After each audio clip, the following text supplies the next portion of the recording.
በነገራችን ላይ የፈራነው ነበር የደረሰ። ይሄ ይሆናል ተው ተመለስ ብለን ያልነው እንደዚህ ነው። እንደ ቅጠል አርግፋ ህይወቷን ጥላ ትዳሯን አፍርሳ ከዳኒ ጋር ሄደች። ከዳኒ ጋር ስትሄድ ግን አብርሽን ቤቱን ለቃለት በመሄዷ ሻንጣዋን አወጣ ሳለ እኛ ልባችን ተሰብሮ ነበር። ግን ተመለሽ ብንላትም አልመለስም አሻፈሬ ብላ እንግዲህ አመት ባሉንም ከዳኒ ጋር ውላለች። እናንተስ ምን ትላላችሁ?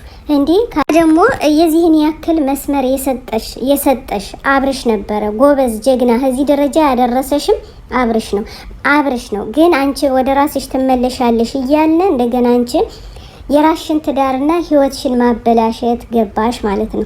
ይሄ ጥሩ አይመጣም። አሁንም ለህይወትሽ ተመለሽ እባ።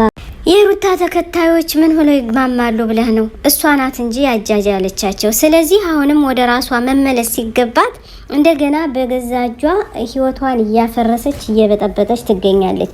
ከዳኒ ጋር እንደዚህ ትሆናለች ብለን ሀሳብና ትካዜ የለንም ነበር።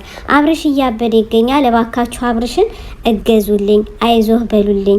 አጠገቡ ያላችሁ እባካችሁ አብርሽን ሽታዬ በሉልን እላለሁኝ። እውነት ለመናገር ቢኢማኒ አለል ኢስላም ረባኒ ሰኡዕሊ ራየቲ ደውመን ሰኡዕሊ